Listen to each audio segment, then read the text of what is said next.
27 years old, I left a very demanding job in management consulting for a job that was even more demanding, teaching. I went to teach 7th graders math in the New York City public schools. And like any teacher, I made quizzes and tests, I gave out homework assignments. When the work came back, I calculated grades. What struck me was that IQ was not the only difference between my best and my worst students. Some of my strongest performers did not have stratospheric IQ scores. Some of my smartest kids weren't doing so well.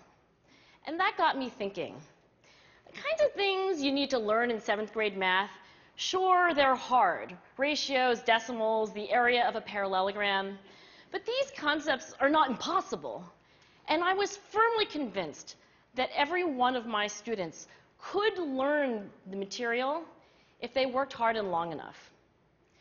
After several more years of teaching, I came to the conclusion that what we need in education is a much better understanding of students and learning from a motivational perspective, from a psychological perspective.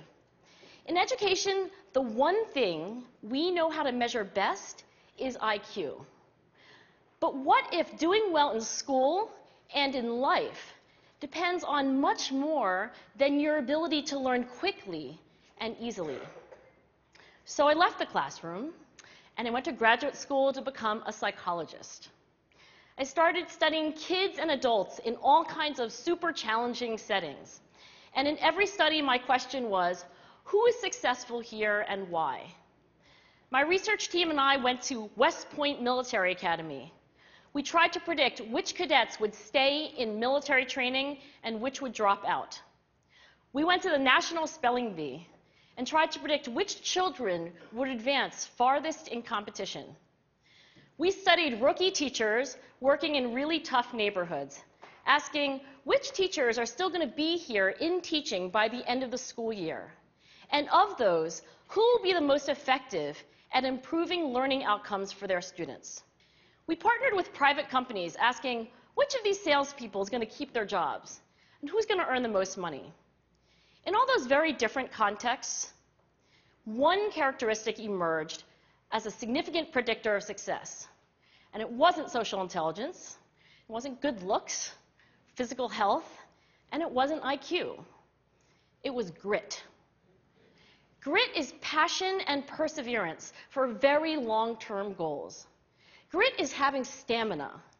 Grit is sticking with your future, day in, day out, not just for the week, not just for the month, but for years, and working really hard to make that future a reality.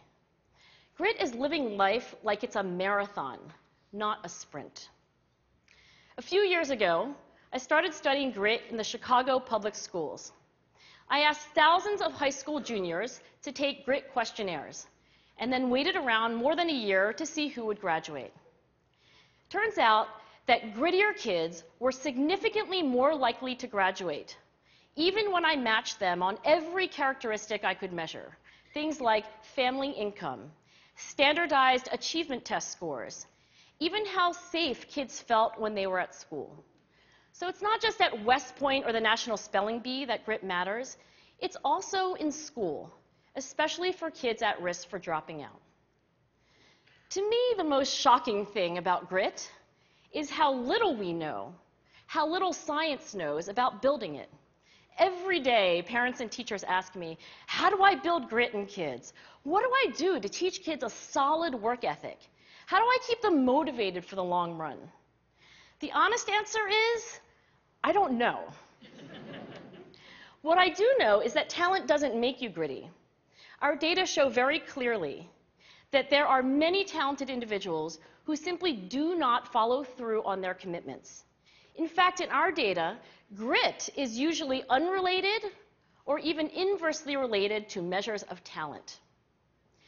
So far, the best idea I've heard about building grit in kids is something called growth mindset. This is an idea developed at Stanford University by Carol Dweck, and it is the belief that the ability to learn is not fixed, that it can change with your effort.